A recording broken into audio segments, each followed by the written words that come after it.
So it's not for kids.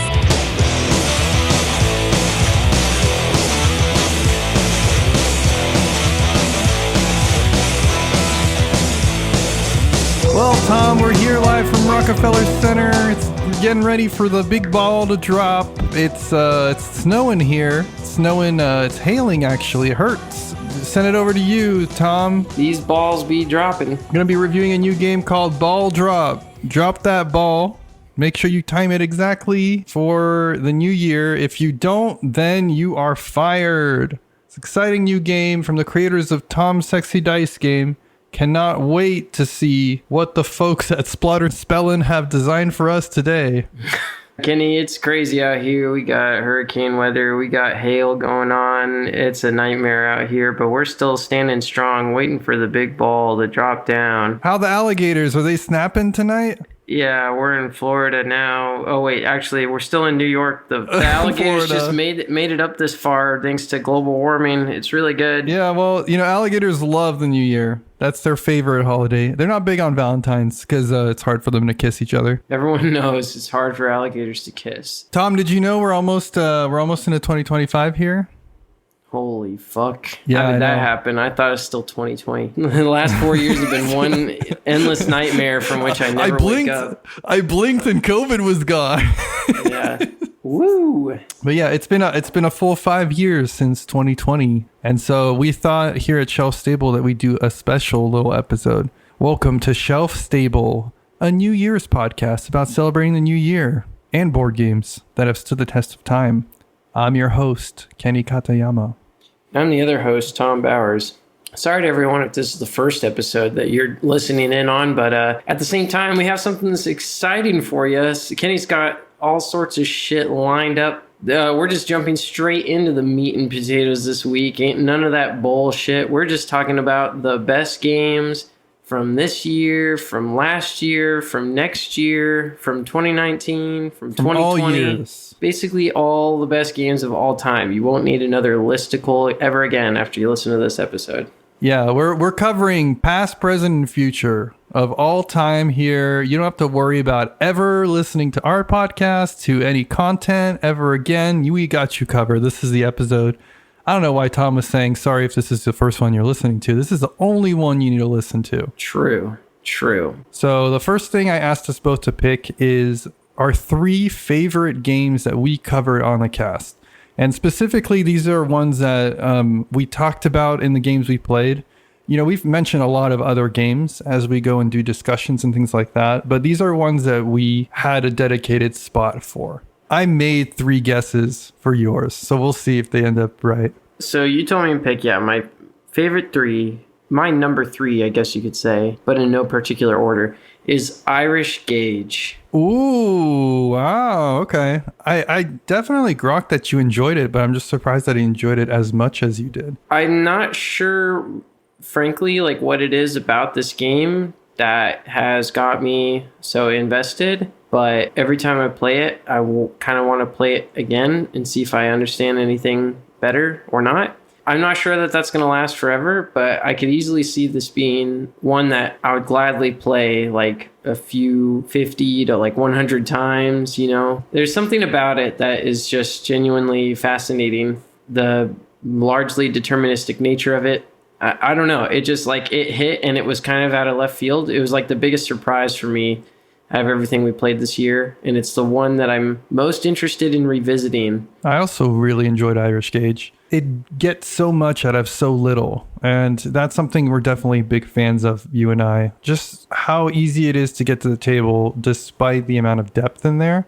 It's kind of impressive. I think the first taste for me was Chicago Express / Wabash Cannonball. I'm definitely a believer in cube rails now. I'm still a little bit scared of the 18XX series. I feel like that's too much, but haven't tried it, so who knows.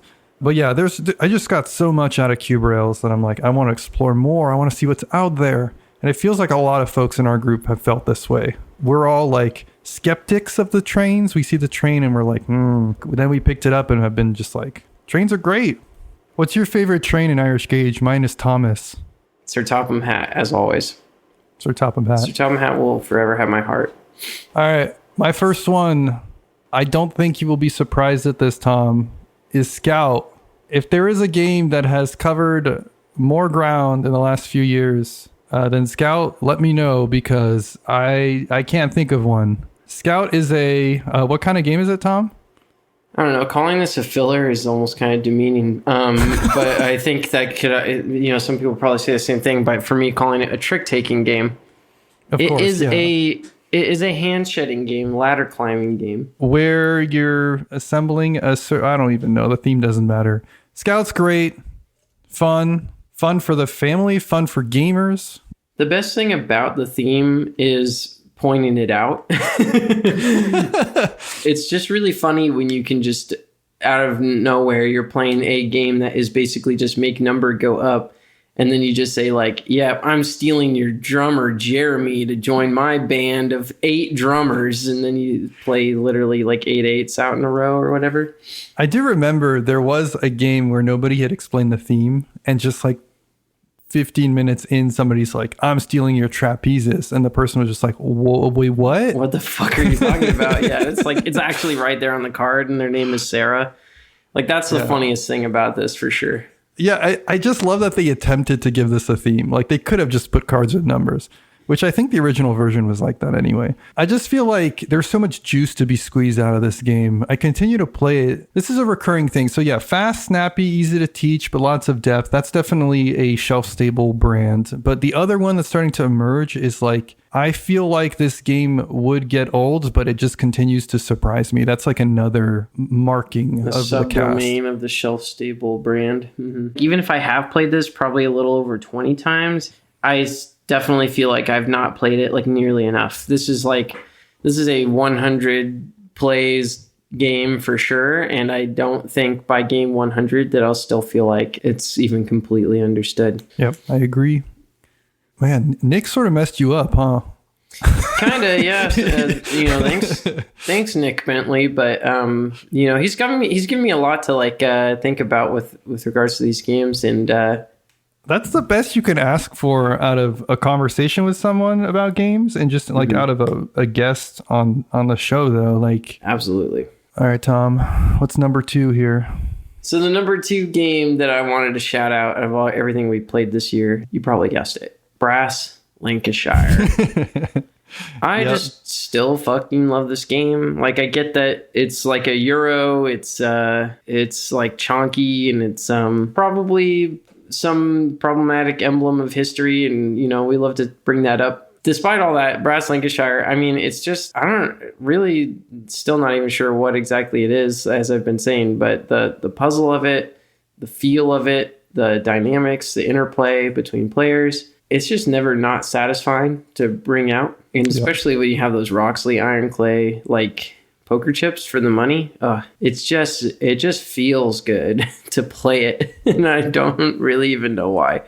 No, but that's a really I'll keep good exploring way to summarize it. It just feels good to play. Roxley or no Roxley, I think there's just something about how you get rewarded in that game that keeps the dopamine levels to a tip top. It's interesting you say that, because it's another thing that Nick Bentley in particular has mentioned on Blue Sky, is he talked about variable rewards, that like some of the best feelings that people chase or that they like experiencing is doing the same thing kind of over and over again, but producing sort of different results, right?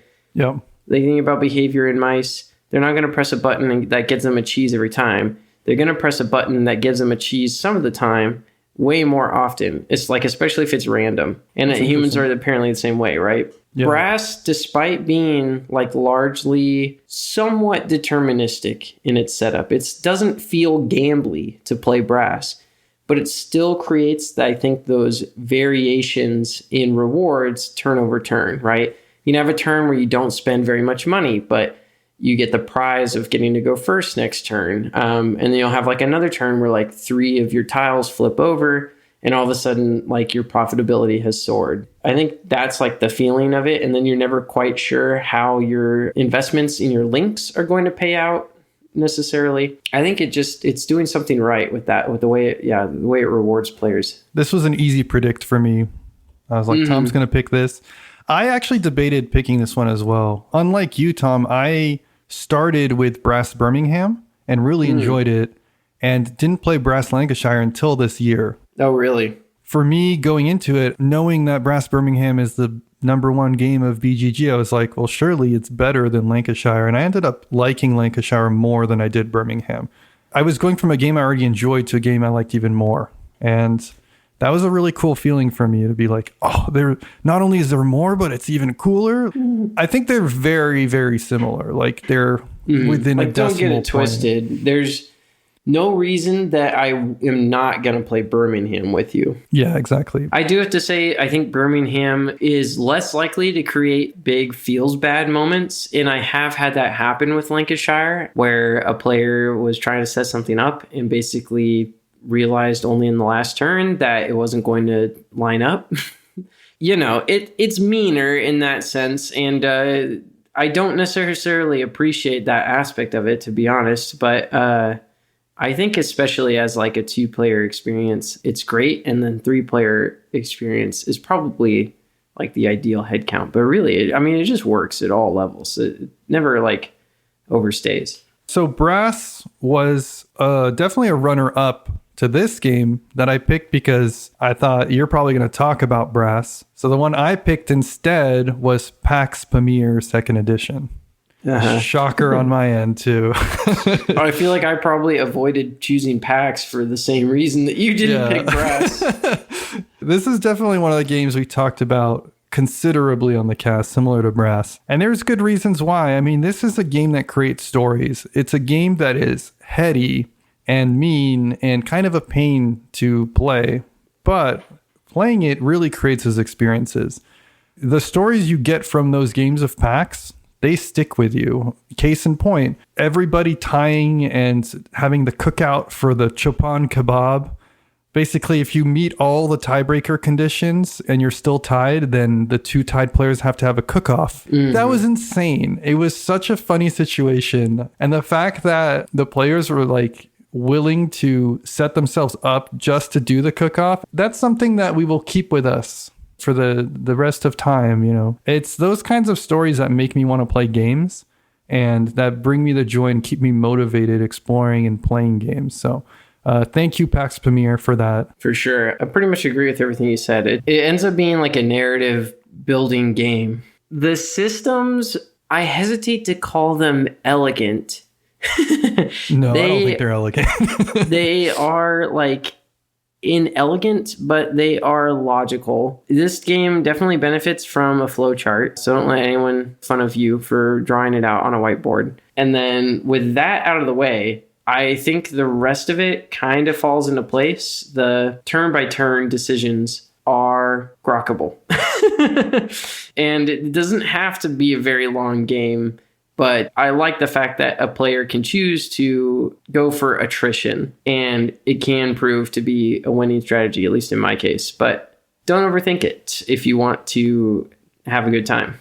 That's my only word of advice. Tom, you want to take us to your third and final pick? Third and final pick. The number one game that we're talking about for this year, for this podcast, and that is none other than how could I fail to represent the good doctor, Kenny? Ooh.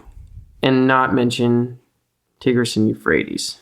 Nice. I just bought us all, and by all of us, just a handful of people in our group, Yellow and Yangtze, the Chinese rivers. It's not an exact like one-to-one implementation of Tigris and Euphrates. It has some differences, but it's the same core concept, civilization building game with like tile drafting as kind of the main way that you take actions. It's like I was kind of saying about Scout or Irish Gauge. I have yet to foresee myself feeling like I've gotten enough out of this game. Every time we play it, I enjoy it. I feel like I learn something new every time. There's just kind of always a reason to come back to this one. So that's Tigris and Euphrates. It's just delightful. It's just like a really exhilarating. I'm probably overselling it a little bit, but it's like this exciting experience to watch like dynasties rise and fall, and letting a player get away with amassing a ginormous empire while the other players say we should really do something about that. Meanwhile, no one does anything about Nobody that. does anything. Yeah. I'm actually surprised to see this one as high up as you did. I know you enjoyed it, but I guess we got to play it more. Yeah, 'Cause for I love sure. this game too. We have a player in our group who really wants to try it because of us talking about it so much, but she's very hesitant because of how ugly the game is. And I don't blame her. Like almost every edition of this looks like made in the early 2000s, late 90s. I do really hope they're going to come out with a new version. There's rumors circulating that it will, but every time we think we're going to get an announcement, we don't. So TBD. Yeah, I'd love to see like an updated model of this arrive in some form. I do think the look of it doesn't serve it. Once again, we're asking for justice for Knizia. The aesthetic preferences of people are very interesting because I personally kind of love the old school 90s look of a box. Yeah. We have another person in the group where they specifically seek out old versions because they like the aesthetic. So it definitely varies depending on the thing. The person you're talking about, I think she is really into Magic, if I remember right. And then she's totally one of those where she wants the new full art foil of whatever, like the anime version of the card. And I'm like, nah, give me like the old ass, like crinkly ass 90s ass card with the white border. I'm not quite white border pilled with Magic cards. Mm-hmm. That's like a whole different type of person. Have you ever seen the videos of somebody black bordering like a Black Lotus? That hurts. Oh, like just in Sharpie? Like, yeah, they just get a Sharpie and a ruler and they just paint the white border in black. No, that's really good though. I'm in the camp of this game creates great thematic moments. I know there are folks who play this and they're like, I don't understand what you crazy folks are saying about this being thematic or story driven. To them, it's just a puzzle. And that's fine too. There's something so interesting about having what is quote unquote your empire rise and then somebody taking advantage of it or it crumbling and being taken over by someone else. Like these are very, very real things, tangible things that relate to the real world. And so for me, not only is this a really interesting game to puzzle through, it also has that political element. And on top of that, it has this really interesting emergent narrative that comes with it. I digress. I think that is a harder thing to get people on board with. I feel like there are folks who are going to be excited about playing it based on that comment, and I don't want to disappoint them. So it's something that I find in it. I don't know if others do. Good pick, Tom. Thanks. What was your predictions for me? I have to know. Brass Lancashire. Okay, got me there. Scout. I thought you were also going to put Scout on there. I almost did. And the third one was Survive. Oh, okay. Well, it's not too late for that. Oh, okay. All right. My third and final guess, or no, what the hell am I saying? My third and final choice for top 2024 is Through the Desert, also Knizia. T&E is a game I've been playing for a number of years now, but Through the Desert was when I started playing this year. And I totally get why this is a top Knizia game. It's the classic. There's not a lot of rules, but as soon as you play it, you go, there's a lot here. And you keep playing it, you keep noticing new things. You keep getting different board states. One thing I really appreciate about it is it plays decently well at every player count, and it plays very differently at each player count too. You kind of have to really react. There is not a player count, including 2-player, where I don't want to play this. And that is commendable because a lot of tile-laying games are very locked into the number of players. They were clearly designed with a certain player count in mind. There's not a lot of games where you finish it and people are like, we got to play it again. This is one where that happened multiple times this year. So really, really enjoyed Through the Desert. This is one that I still have yet to play, but based on what you've been saying about it, I'm definitely highly interested. Yeah, what we'll do is we'll do the 2025. We'll hit the ground running. Tom will give his takes on Through the Desert. How's that? It sounds good to me. Those are our favorite games from the ones we talked about. I didn't want to be too much of a downer. I limited it to one, but we want to pick. We don't want to be known as a podcast of haters. We already get enough of that in our daily lives. But we did allow ourselves to pick one thing that we were really not on board with that we reviewed. And so, Tom, do we want to flip it here, or do you want to continue being the first to go? I got a spicy take, so why don't you tell me what game we talked about this year that you were not impressed with? I was very disappointed with Omen, A Reign of War. Or sorry, let me try that again. Omen, A Reign of War. Okay. This is that 2-player card battling game. On paper, it has all the things I love. It's a 1v1 card battler. It has multi-use cards, so like sign me up. Small footprint. The original version of Omen was a 52 card deck. I love things like that. It's designed by John Cloudis, who I generally like, and this is considered his best game, or I guess his most popular, I should say. So I was like, oh yes, I am so excited to play Omen. And I gave it away at White Elephant. For me, it just didn't line up. Like the pieces didn't line up. And it makes me want to try it a few more times to see if I'm wrong and I just had a bad experience with it. So I'll play it with the person that acquired it at White Elephant, if anything, to teach them the game, and then on top of that to see if I was wrong and I was just, it was not the right time and place. It felt like I was just making number go up in 3 lanes. I don't really feel that way about like Lost Cities. I don't feel that way about Hanami Koji. Omen just really, it feels like Omen was coming in with a high five and then I was coming in with a fist bump. So that's where I'm at.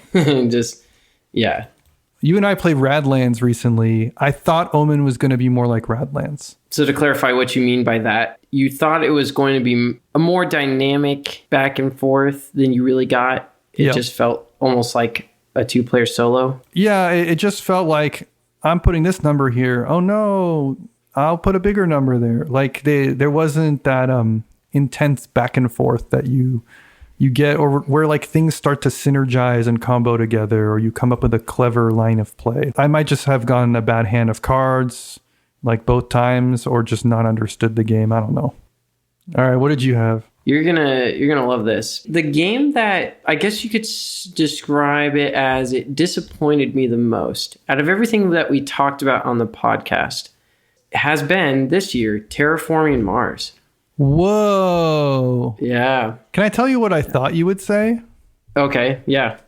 My first pick was Food Chain. That makes sense. I don't think I need to explain myself there. If people have listened, they know why. If you've been listening to this podcast at all, yeah, you'd see why Kenny would think that. But then, it's one of those games where it's like a love-hate, so I understand you not picking it. My second one was going to be Tongyaki. Right. So you picked Mars. I'm surprised. Wow. So the reason I'm picking Mars, Tongyaki makes sense as well, because that game was dumb, but it was literally presented to us as, hey, this was $8 on Noble Night. I thought I'd, see how it is. It's from like 2004. Okay. Like the expectations were low, and it met them. It was just like, that was a game, Terraforming Mars, I think you and I have both felt like it's been a favorite of ours for like a long time. And something about playing it again recently, it just made me be like, what is this game? I don't know. It's not like I hate it, and it's not necessarily that I think I'm going to be holding on to the copy I have for a long time for sentimental reasons more than anything. It just struck me that like I've been like loving this game for a long time, and I think it's just getting outshined lately with stuff we've been playing more of. Mm-hmm. I'm more interested in PAX Premier, more interested in Irish Gauge, I'm more interested in Brass, of course, either Brass, And really, the idea of spending any more time on Terraforming Mars is just not very appealing to me. Because it's lengthy. It is, of course, like interactive in various ways that maybe it probably gets lampooned almost too much as being non-interactive. That's not really the case. But it's like, it isn't like holding up as well as I thought it would. It's not aging that gracefully. And it is definitely made worse with the politics surrounding Frixelius and the people in charge of like running this franchise. I'll admit that that's like a small part of it. It maybe should be a bigger part of it, but regardless, the game itself, just on its own terms, playing it again, I was just like, it's fine. Like, it's good, I guess. And I used to be a lot higher on it. Basically, it went from being in the top 10 to maybe being number 11 at best. This game dropped for me too. It didn't drop as much as it did for you. I still very much enjoy it. But now you're keeping it in your top 10, you think? I don't know. I don't really have a top 10, but to your chagrin, for context, Tom was like, what are your top games? Because he wanted to get me a surprise. Trying to buy you something for Christmas. Yeah, a surprise like Etsy something. And I was like, I don't know. And he was just like so frustrated. It's like just name any fucking game so I can like buy component upgrades. Yeah. For me, Mars is still super fun, but the pain of how long it is really frustrating in terms of what you get out of it. I look at Mars and I compare it to Race for the Galaxy, which is another game we talked about quite a bit. And for me, I get similar feelings of like building something out, except Race for the Galaxy takes 30 minutes. Yes. It's that exact thing. It's like the things I like about Mars are still there, but there are other games that do it so much faster and arguably better. Yeah. Even Brass, I think, is shorter and just more robust in its play experience than Mars. For me, it's still fun, but definitely more of a game I play on the app on my tablet versus something that I'm getting to the table. I also don't know that I would ever want to play this in person with more than 3 ever again. Oh, absolutely. I'm with you on that pretty much 100%. Even when players know what they're doing, they're experienced. I know we have a friend in our group that seems to think you can play this game like really fast. I don't know, but yeah, minutes. This game would be great if redesigned as a duel, if redesigned in a sort of diet form. It's just not what I'm going to want to pull out when I want to do something that's going to take like 3 to 4 hours to play. Oh, how the greats have fallen. Yeah. This didn't even cross my radar, but it totally makes sense. I think it's a good pick. All right, thanks.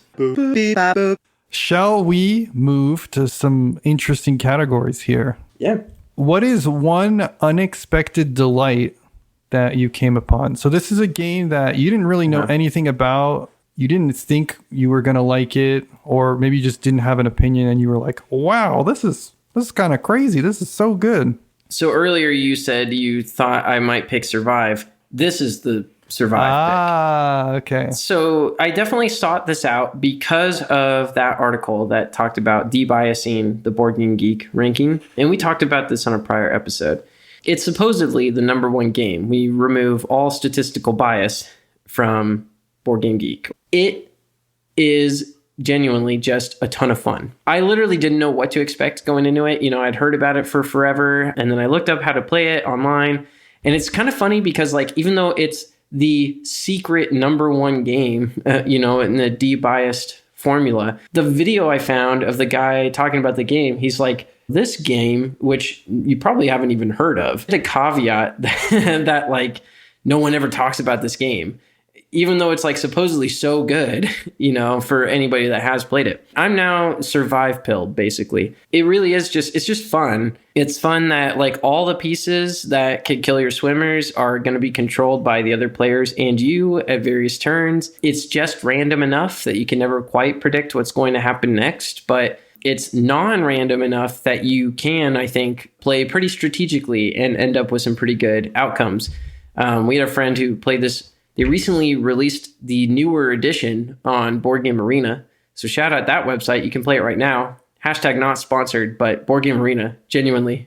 Reach out to us if you want to sponsor because we fucking love your website. Yeah, please. We had a friend who was playing it recently and he like got his high valued meeples in other people's boats and like created those short-term alliances and, and then sank people strategically.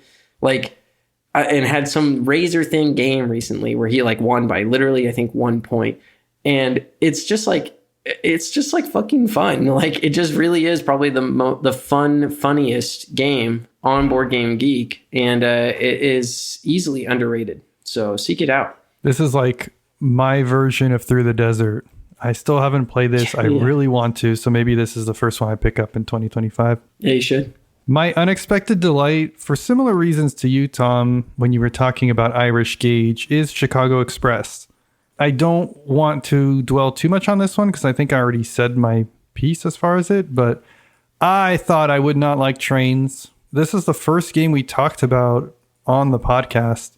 And in some ways, part of the inspiration, I was just like, we got to get the word out. We already run our mouths all the time. Let's just hit record and talk about all these games that deserve to be talked about. And Chicago Express, also called Wabash Cannonball, just really made me go, wow, I don't care about trains, but somehow this is giving me smiles. This is making me groove in my seat. And it ignited a spark as far as train games, as far as cube rail games are concerned in our group. What's the moral of the story? Don't judge a genre based on its aesthetic. Try it out and then determine if you like it or not. The other thing is, don't sleep on old games. If there's one thing you've learned on Shelf Stable, listening to this podcast, yeah. Play that old shit. Oh, yeah. I don't want to talk too much about it. It's fucking good. I think we already covered it more or less. Okay. This is a juicy one, Tom. A game you got rid of this year and why? I know I brought up Century Spice Road. I think early when we started this. It must have been almost like a week later. I had all 3 of the Century games, and I just put all of them up for sale at the next game swap. I'd honestly not even played an entire game of Century: A New World, and I only mildly regret that. I'd still be willing to play this game, I guess, but I kind of surprised myself even with it. I was just like, I really don't need this in my collection. It's like I have so many other games that fit its weight that I'd be more interested in playing. I just kind of never saw this one coming back out of the shelf. I just went ahead and got rid of it. And part of that is I think I could access it through other means as well. Like other people we know, I think, still own this one, or it might be at the library. So that was part of it. But really, it just, like, the last time I played it, I was kind of underwhelmed, and I went, I don't think I need this anymore. It's like, I got Splendor, I got Bonanza, I got, like, almost anything. Like, I'd probably rather play it. Yeah, there's just too much overlap with Century and other games in your collection. Yeah. I have a very different reason for the game I got rid of. The game I got rid of is Hanabi. Okay. So this actually got shipped in a swap, I believe. It might have been at the Board Game Exchange. I got rid of Hanabi because it sucks. I think we briefly talked about this, Tom. For me, Hanabi was a game I kept trying to convince myself was good because I generally like Antoine Bauza's games, and because it was so popular when it came out. I would play many, many games of Hanabi and see people enjoy themselves, and it suddenly dawned on me one day, like, I don't enjoy playing Hanabi. I feel compelled to play it when people suggest it, and, I'm not disliking it necessarily, but, like, it's very few and far between the times where it actually ends up feeling good. And I forget if it was before or after we talked about it on the podcast, but I remember you saying something along the lines of, there's just too much wiggle room with the interpretations as far as, like, what hints you can give. I think that really summed it up. It's like, it's a cooperative game with limited communication, but unlike a lot of other games in that category, like, you really do have to set the grounds as far as how you do it, because otherwise it ends up falling apart. When you compare that to something like The Mind, or even like The Game, or more recently like Sky Team, I'd much rather play any of those three because I feel like the boundaries are much more set. And even with something like The Mind, where maybe you could say it's the similar kind of, oh, well, what if somebody gives you an eyebrow raise? Like, at least The Mind is fast and chill. Hanabi can be stressful sometimes. So right. Hanabi is like cooler on paper than it is in practice, in my opinion. And that's why it left the collection. I feel like I probably almost hated this game on sight. Oh, okay. Yeah. Yeah, I do think that we talked about it last time. It got brought up on the podcast at one point, I'm pretty sure, because I remember talking about it and basically saying what you said, which is like, it's a limited communication game, but it's kind of unclear what the limits of the communication are, and it's very frustrating for that. I hadn't even really put together that it's stressful, but that is a good word for it. It's stressful, and it's kind of like, for what? To make number come out of hand. The theme doesn't tie it together as strongly as something like Sky Team, where like the stress of being an airplane pilot, you know, is kind of like part of the reason you might play it, in a sense, is to simulate the experiences of that. And it's like Hanabi, it's just like the stress of being, I guess, like a pyrotechnics coordinator. I'm sure that is a stressful job, don't get me wrong, but I don't think a pyrotechnics specialist is like jonesing for Hanabi. It's just like always been like a mid experience for me at best, and I just did not foresee it getting better with repeat plays. Yeah. All right, well, enough stuff from this year. Enough talking about shit on that happened on our own podcast. Who cares? Everyone already listened to all those episodes. They don't need us to talk about any of these stupid ass games anymore. What we need to talk about, Kenny, is what was going on in 2019. Yes. So 2019 is our cutoff point. It's what we go to for this year. And next year, we'll be going into 2020. And I'm sure we'll be talking plenty about 2020, so we're not going to do that here. But I thought it'd be fun as we say goodbye to 2019 and move into 2020 to just explore what are some of the really good games that we didn't get to? What are some of the games that we've completely forgotten about, like we didn't even know existed maybe? As folks know, we cover a lot of things, and we often cover games that are 10, 15 years old. But sometimes we do cover those 5-year-old 2019 games. I mean, a cutoff is meant to be used. And so let's take a look and see what has really stood the test of time. One thing I noticed, Kenny, when I was going through the lists you provided for things from 2019 is it really was a good fucking year for games. Oh, yeah, same. I was like, oh my goodness, look at this. Like, it was... Like Spiel must have had a hard time with this year. They must have known something. This is my tinfoil hat now. It's like they knew COVID was coming, and they're like, we got to get the good ones out while the manufacturing is still possible, because everyone's going to be stuck inside. They're going to want to play this stuff. Well, counter argument. There are a lot of really good games that came out, didn't have a solo mode. So true, fair. Not serious about the COVID conspiracy, by the way, but like, regardless, you look at what came out, you're like, wow, that one, wow. And so I approached this. I tried to pick 5 games that I'm calling it now. They're going to stay stable. Their geek rank is either going to climb or they're going to, persist in relevance culturally. And then I also tried to find 5 games that I felt, they're probably going to fall off. Like they're not going to stay in the top like 100-ish games, which is where they are right now. I just put a bunch of stuff that felt notable. I don't know. I didn't have a system really. Right. I just looked at it. I was like, oh, okay. I guess I'm listicle. It's like this is my own brand of brain rot, is like everything's a listicle. Mm-hmm. Okay, so these are the 5 games I think are gonna stick around for quite a while. That's Wingspan. Yep. Easy. Scout. Yeah. I mean, look how much we fucking talk about it. It's a Wonderful World. I think I could see this one like not necessarily staying like at the top of people's minds, but I mean, we like it. I do think it has. I think I enjoy it so much personally that I'm just willing to like bet on my own horse, for this one. What? It depends on if it becomes like a sleeper hit or like a cult hit. That's kind of where I see it going a little bit. It's just like it'll be one of those like forgotten gems. Yeah, because we love it, and we'll keep talking about it. I know there's quite a few... But it definitely doesn't feel like people are bringing it up as often as they maybe ought to be. Yeah. For me, it's almost like a Seven Wonders killer. Oh, yeah, for frankly. sure. Yeah. Mm-hmm.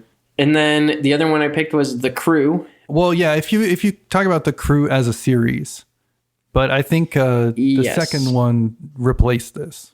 But yeah, I agree with you. The Deep Sea one? Yeah. Mm-hmm. You're the second person that's told me that. So I agree. The Crew, The Crew Space Adventure, or whatever it's called, it walked. So The Crew Deep Sea Adventure could run. You heard it here. The Crew : Space Adventure. And then lastly, I put Marvel Champions. I have yet to play this game, but it's got my interest. I don't typically like these IP tie-in type games, But like everyone's creaming their pants for this game. It still shows up in like top X lists. So I got to seek this one out. I got to give it a shot. And I kind of don't see it going anywhere because there's just so many Marvel fans, mostly. Yeah. And I mean, if Lord of the Rings is any indication, or in Call of Cthulhu, or not Call of Cthulhu, Arkham Horror card game, like these living card game co-op games, they're going to continue to kind of have a legacy of sorts.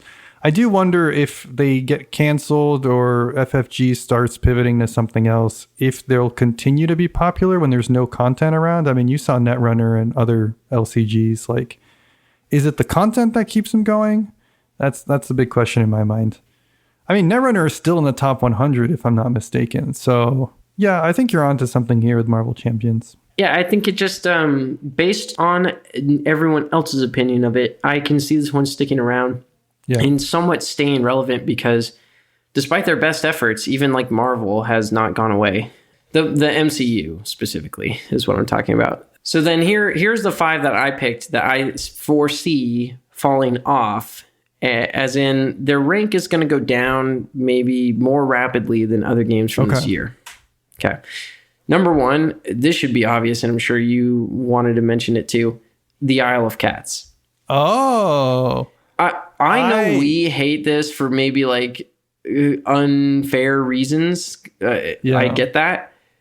But it's so You think like, it's a flash in the pan? Yeah, exactly. For sure. Okay. I think it's capitalizing on the catness, and has almost nothing else going for it for long term. I disagree with you strongly on this one. I think it's going to stick around. I think people are going to grow out of it. That's just like that's my hope, maybe more than like an actual ability to see the future. But like, I'm just like, what is this game doing for people? Because and I get it. Like, I'm on the outside of this for whatever reason. There's some kind of cultural zeitgeist going on with this fucking game that I don't get. I think what happens is people hear the word cat and their eyes turn rosy colored. And they transform the ugly, ugly art on the tiles into pretty cute, adorable cats. And then they go, well, the game's okay, but look at how cute these cats are. I think that's what's happening with Isle of Cats. And that kind of symptom that's going across the board game community, I don't think that's going to be going away anytime soon. I hope you're wrong. We've always been a big proponent of like, if we don't like something, it doesn't mean it shouldn't exist. I'm not like, I hope you're right, Tom, because then we'll be right and we'll show Isle of Cats who's right. If you love this game, it's probably that we're wrong, or it's just that it's not for us. I feel like we say that a lot, but I want to say it and keep saying it so that people are not like crying with their copy of Isle of Cats in their hands. Whether it sticks around or not, I don't like it, and I don't think you're wrong for liking it. Just based on like my impression of it so far, I'm like, what really has the staying power for this, other than like maybe it's like got a sort of sunk cost type Stockholm syndrome on people that back the Kickstarter. And I know that's cynical of me. And by the way, you listeners out there, I enjoyed the other game in this franchise. What was it called? Race to the Raft or Race? Yeah, New Game Alert, Race for the Raft. That one was fun. I didn't hate that one. Okay, I haven't played it. But this original game, like, I don't know. I personally foresee people waking up like 5 years from now and they'll look at the aesthetic of the game. It'll still be sitting on their shelf. They haven't played it in 3 years, and they'll be like, what the fuck was I on backing this? And then they find out like every copy is listed on eBay for $20 and they can't get rid of it. You are convincing me. I feel like I'm starting to tilt in your direction. I don't know if that's ever happened for other like Kickstarter games, to be fair. So, I have no basis for this, but there's my hot take. Okay. I had to reach at a certain point because basically 2019 was looking so good. And there's these like really, really highly rated games. These are just like my knowing almost nothing about the games themselves. This is what I think is just sort of not going to age. It's not going to carry into this new wave of board gaming. I think we're seeing a wave of sorts that is beginning. And I think it's only going to get stronger. And I think that these games, as a result, are going to fall down in rating. So the next one I'm going to talk about is Maracaibo. Maracaibo. Again, I've not played it. Might be great. It's another like 17th century Caribbean colonialism game. And I just feel like the culture of board gaming is either beginning to split or shift. And I hope it's a shift more than a split. But I think the interest level in these like colonial, like Anno 1800 type games is dissipating. People just don't care to fucking exploit the new world for resources anymore. It's just not interesting. Counter argument. It's designed by Alexander Pfister, and Pfister fans are very loyal. They're like I'm sure UA that this, fans. Well, yeah, that's what it's like. You can't do this with every game, Kenny, because like every game's gonna have its like fucking diehards. That's true. You know, that's true, yeah. There's gonna be Isle of Cats diehards. Maracaibo is gonna have its Pfister Counter argument. fisties. It dies to removal.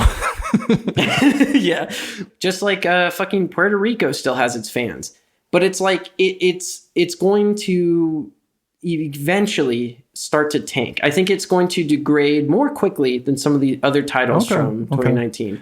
And I think it's largely because the colonialist themes just aren't enough anymore. It's like, do something better. It will be fun to re-listen to this episode in 2030, you know, or like 2029 and be like, oh yeah, you were right. I hope so, in a way. Yeah. We'll see. This will be a nice like time capsule. Sorry, Alexander Pfister. I like your games okay. I do think he too, you know, shout out. If you listen to this, you could do a little better, you know. He's been doing better because Blackout Hong Kong was good. Boon Lake was good. Like from a thematic, I haven't played them, but yeah. Okay, great. I love that someone finally got through to him, I suppose, and was like, bro, this ain't it anymore. Yeah. All right. Anyway, so the next one I'm going to bring up is Tainted Grail. It's on my list too, yeah. I know. I haven't played it. I'm sure it's cool, but as far as I can tell from it, I don't know that this was a Kickstarter game specifically. You tell me. It was, Was this one of those Kickstarters? It was like GameFound or whatever, because I believe the company that owns GameFound is the ones who made Tainted Grail. Like it's another Gloomhaven type what's it fucking called? Kingdom Death Monster campaign. Almost like bloated campaign game with a great solo experience. I'm sure like with all of these that those people out there, they want to play this by themselves. They want to go ham with this, that it is amazing for them. And I love that for you. I'm not 100% with all of these. I'm not trying to yuck anybody that like that this is their thing. I'll take it a step further. Yeah. I think that all the Awakened Realms games are not going to stay the test of time. Like not just Tainted Grail, like Ether Fields, like basically any game of theirs. Half the time when somebody mentions one of their games, I'm like, what's that? And I look it up and I'm like, oh, it's an Awakened Realms game. Like to me, they all like meld after a certain point. Maybe 5 years from now, you know, like right now you're entering your train game era. Maybe we'll enter a Gloomhaven era, right? It would be great, I guess, if we find ourselves apologizing to anybody who was listening back, you know, to this now. And we're like, we were wrong. Gloomhaven games were the future. This is like the almighty Gloomhaven solo campaign experience. You don't need a DM anymore. But it's like, you know, at least for me, and I think for what most people want to get out of a board game, it's not this. They almost want the opposite of this. And I think that that's going to eventually reflect in its ratings, and it's just going to, you know, slide. It's always going to have its fans. Preach. I have no doubt about that. But anyway. All right. Next one, and this is the one where you're probably going to fight me on this. I will. I'll fight you. I just don't see it like holding up for like a long time. It'll probably still be good. It won't stay great. It's, I think, overrated for where it is right now, and that's Paladins of the West Kingdom. Hard disagree. I think that the, you know, X of the Y Kingdom, or, you know, most of them are going to disappear. They're definitely not going to get reprints, in my opinion. I think it's a trend, and I think it's the whole, I got to get all of them in the series. I got to collect them all. I do think that Raiders, Architects, and Paladins, those three alone, none of the other ones, those three will stick around. Not only do they have quite a following, there are justifications as to why they are different from other games of their ilk, in my opinion. I think there's something there that makes them rewarding, replayable, kind of unique, that gets people hooked and then keeps them around. So I hope you're wrong. So I like think those, the thing is, like right now, this is rated number 72. yeah, it's probably too high. Okay. I was going to say, do you foresee this staying within the top 100, like within, I don't know, 3 years? I think that in 5 years from now, this will not be in the top 100, but it'll be close. That's my prediction. Okay. And like, I'll admit, slight reach for me to say that this one is going to slide down. Yeah. All I'm really saying about it, it's a little overrated. Okay. So those are my 5 hot takes. Games that are going to fall off. I had nearly the same list outside of the things we discussed. I actually had Isle of Cats on one that's going to stick around. So that's kind of interesting. Some notable ones that you didn't mention. Cthulhu Death May Die. We still haven't played this and we both want to try it, despite the word Cthulhu in it. It's a similar thing to Marvel Champions, where they continue to release content for it. And I feel like that continues to spur it, as well as I've just heard it's a really solid game. Or I only have 2 other ones. Undaunted. Undaunted has continued to wow people with every release, which I think that's a hard thing to do. I wasn't huge on Undaunted, but I played it and I was like, okay, I see why people love this. Mm-hmm. And the fact that they've kept it interesting with each release and they're not just like phoning it in, kudos to them. And then the other one I had was Barrage. This is like the favorite game of certain folks. So I would be privy not to mention it. I still haven't played it, want to, but I do think Barrage is going to stick around for a long time. I'm glad you're bringing these up because basically they're on, maybe that's what I should have done is like games I want to play the most from 2019. Okay. It's definitely Barrage and Undaunted, which I'd had Undaunted checked out from the library and somehow never actually got into it. I can teach it to you if you want. We can play it. Okay. And the Cthulhu Death May Die, as well as Marvel Champions. Ones that very much dropped off that you hadn't mentioned. Medieval Age. This is by Matt Leacock. It has an interesting pegboard where you place things to build out your medieval city. You ever heard of this one, Tom? Nope. Me neither. Sounds pretty People interesting. were very hype on this, apparently, when it came out, but like, I'd never heard of it. And then the only other one I had that you didn't already mention was Tapestry. This is on the tails of Scythe.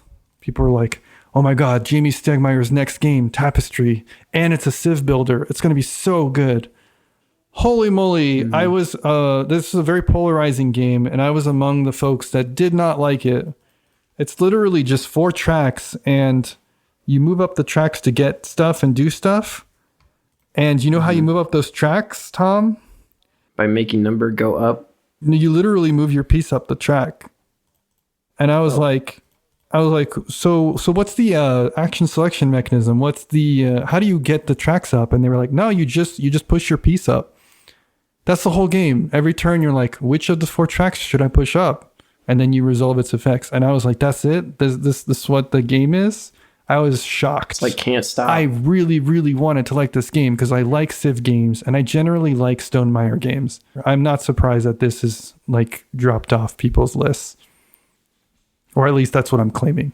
Right. It is kind of impressive how much our lists overlap. Like everything else was basically in the center of the Venn diagram. Great minds, you know? That was the meat and potatoes of this topic, if you would say it. Well, enough of that meat and potatoes. Time for some bullshit again. Yeah, we're going to do some amuse-bouches here.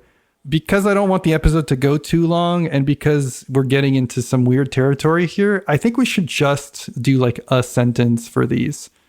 And I can start it off. Best video game from 2019. I am going to be in the minority here and say Pistol Whip. That's because I have a VR headset and because I just fell in love with this game. And there are a lot of good games that came out in 2019, but Pistol Whip is mine.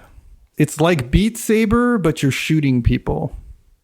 So if you like Beat Saber and you like John Wick, highly recommend Pistol Whip. I'll do the obvious thing that Kenny can't, and that is choose Slay the fucking Spire. Because Slay the Spire didn't just give us Slay the Spire. It gave us the entire like genre of deck building roguelikes. And without it, I don't think we would have got Balatro. So Yeah. it's one of the most, it's a watershed game, and it still holds up. It's so fun. Yeah, that's the other thing. Despite ushering in a whole new genre, it still holds up in its own right. Like one of the That's really best. impressive. Yeah. All right. Favorite album from 2019. I picked Black Midi's Schlagenheim. This is Interesting choice. noise rock, experimental. Really showing that there's still stuff left to do in weird rock. So I noticed that 100 Gex, 1000 Gex, it was in that all list. started there. I didn't even register that 1000 Gex came out 2019, but holy cow, what a fucking album. I love 100 Gex, and again, it's kind of like I'm picking it for its watershed effect. It created an almost entire genre of music. I love that 80% of the listeners right now are like, I've never heard of these two albums, and they're going to put them on and be like, what is wrong with these people? I'm glad they talk about board games and not music. Not music, yeah. Exactly. Oh, man. Okay, movies. I'm a normie. I picked Parasite. Bruh, same. Oh, you did? Yeah. I'm not a normie, but Parasite is just so damn good. Yeah, I don't know what it even out. is. Yeah, good movie. I think Parasite came out the same year as Into the Spider-Verse. Oh, okay. Into the Spider-Verse probably like my number 2 up there, very, very close. But Parasite just barely wins out, and it's like I just keep watching Parasite. Like there's just something. Oh no, Into the Spider-Verse was 2018. Fuck. You want to do that again? Well, no, you can just leave all that in. I was just wrong. If Into the Spider-Verse had come out in 2019, it would be close second place to Parasite. But it didn't, and that's why Parasite is the best movie of 2019. It's like, wow. Like Parasite just like kind of has it all in a way. Yeah. It's like funny at times. It's terrifying at times. It's like brilliant. You know, it's good movie. Good movie. Yeah. Okay, in our final category, our hot predictions for 2024. This is what we think is gonna do well or do bad or win an award in the board game sphere in 2024. It can be a game that's already come out but hasn't been eligible, or it can be a game that is coming out soon. This is that new game alert special little segment that we say at the end. What do you think is going to be shelf stable? New game alert. I think the game most likely on a shelf stable trajectory at the moment is Harmonies. Ooh. This is like at the top of a lot of people's lists, and I played it. It's for good fucking reason. Yeah. It's elegant. It's simple. It's fast. It's deep. Like it kind of has it all. It is a near perfect game. My pick for shelf stable is Harmonies. Fuck. Ditto. We can't agree, Kenny. We're supposed to fight. I think it's okay. Yeah. I thought it was fun. It's pleasant. But I get why people like it, and that's why I put it as my top pick. Yeah. Okay. What do you think is going to drop off, Tom? I'm pretty sure we don't have the same pick here. So even though Slay the Spire, the video game, best game of 2019, Slay the Spire, the board game, I think it is riding really heavily on the experience that people get out of the video game for its current like clout. And it is a faithful and honest adaptation. I just also don't foresee people needing the board game adaptation in their lives. And I think it's largely because of how faithful it was as an adaptation. It's like... You don't think the multiplayer aspect is going to keep it going? Maybe. I also had this as second to what I actually picked. So I'm with you. I'm just asking. Yeah, I just don't feel like it's doing enough over the video game to warrant its place on people's shelves long term. It's big, It's long. It's like stupid long. Like we were just complaining about terraforming Mars. It has its place, I think, for like in exactly the homes of people where it's like a couple and both of them love Slay the Spire. They wish they could play it together with each other, but they can't. So they play the board game like instead. Super niche. That's like though. Exactly. It's so specific. And I just don't, I don't foresee this like earning reprints or anything else in the future. And who knows, Slay the Spire 2 is supposed to be coming out some point in the future. If that does, and it has a cooperative mode, this game will just feel even less relevant. Like it's literally like, why would you bother going through all the setup, all the teardown, all the motions to play through this game when it's just like 8 times longer than the video game experience, and then the gameplay experience itself is almost 1-to-1. Like that said, it's like it can be a fun game. It's just like what does it really have going for it long term? I don't see it. I'm with you there. It wasn't my pick. It was second to this. I picked Agamonia. This game was at the top of BGG's hotness for like at least a month, if not more. And people were talking about it. It was so hype, post Kickstarter and everything. They're like losing their minds about it. It's another one of these tainted grail, kind of things. And I heavily feel like all the claims about it fixing the problems and being the next one, like this is the one that people will play, they're going to be forgotten by the time the next one of these is going to come out. Like I don't think people are going to be talking about Agamonia. Game you think will win an award, Spiel des Jahres or Golden Geek? So I think the Golden Geek frontrunner from this year is Let's Go to Japan. I got to play this recently too.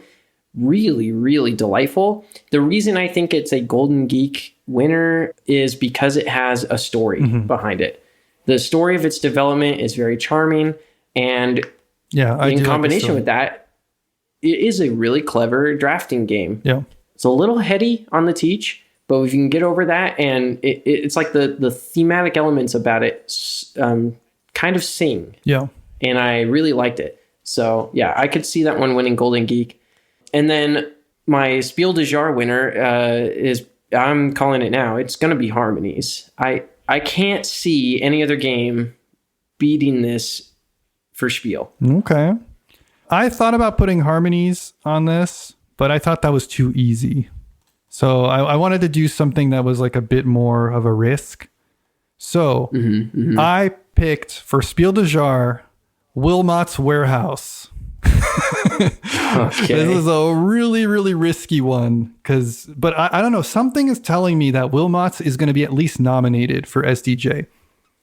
And then I didn't have a Golden Geek, but in a similar vein, I also want to take a risk and say that City of Six Moons is either going to be somewhere on the Golden Geek or it's going to be a Kenner Spiel nominee. But to me, those are the two games that are doing the most interesting kind of standout things in my mind in recency. So Wilmot's and City of Six Moons. Those are definitely some hot takes. So yeah, well, I wanted to make it harder, because it's like, I think Arcs, I think Harmonies, like, only somebody that really wants to win would do that, Right. I'm just saying, like, I play to win, I guess, and you don't. Yeah. You play to lose in this case. But it's like Harmonies is just like such a shoo-in. You just look at the list of games that people are talking about this year, and like Harmony has it beat. Like it's not just that my opinion of this game is high. It's like you look at the history of the Spiel and what they tend to pick. I given the fact that I was right about Daybreak and Sky Team last year. I can't be wrong again. It would be quite an upset for them to not pick Harmonies, I think, given the trend that they're headed. Yeah, but who will people remember in history, Tom? The person that said, it's Harmonies, or the person that said Wilmot's Warehouse when nobody was looking at it, and boom, Wilmot's fires it from half court and it gets into the net. Yeah, no one was saying Wilmot's except for one guy. Yeah. He stood up to them all. Yeah. I'm pretty sure there's other folks that agree with me, but anyway. Probably. I think that's it, right? Hope that was fun for people. I hope so too. All right, Kenny, I think that's going to do it. If you didn't say that already. Thank you so much for listening, everybody. We really appreciate you being here. Here's to 2024 and here's to 2025 in particular. I hope you stick with us. We're going to have some really cool stuff coming up next year. We got things cooking. Things are going to be coming out of the oven. Yeah, we're going to have Skrillex doing the background music. We're going to have a hologram of Tupac. I doubt that. We're going to Thank you so much to Michael. Of Tom Vassell. We're going to have a holograph of Rado. We're going to get the whole cast of JoJo's Bizarre Adventure. We should get Rado as a guest. He'd be a good guest. Well, thank you to Michael, Tyler, Devon, and Josh of the Boise RainBeaus for your awesome segue that we didn't use this week. And thank you to Bonehouse for your opening song, for letting us use your song Rot as our opening theme. If you're loving the podcast, share it with a friend or on Reddit or on BGG. It is the single best thing you can do to help us grow. And speaking of, one thing we'd like to start/grow is our forum, our dedicated conversation. So we have a BGG Ultra thread that'll be linked in the show notes. If you want to talk with fellow fans of the show, chat it up there. If you prefer to reach out to us directly, send us an email at shelfstablecast@gmail.com. All of this and more will be in the show notes. Tom, what are we doing in the new year other than bringing on Rado? We are going to be talking about our New Year's resolutions, plans we have for the year, a challenge that we're going to issue to you, dear listener. We're also going to be experimenting with a pantry of sorts. Oh, no. Wink. Watch out. Same bad channel, same bad time. See you next week. Bye.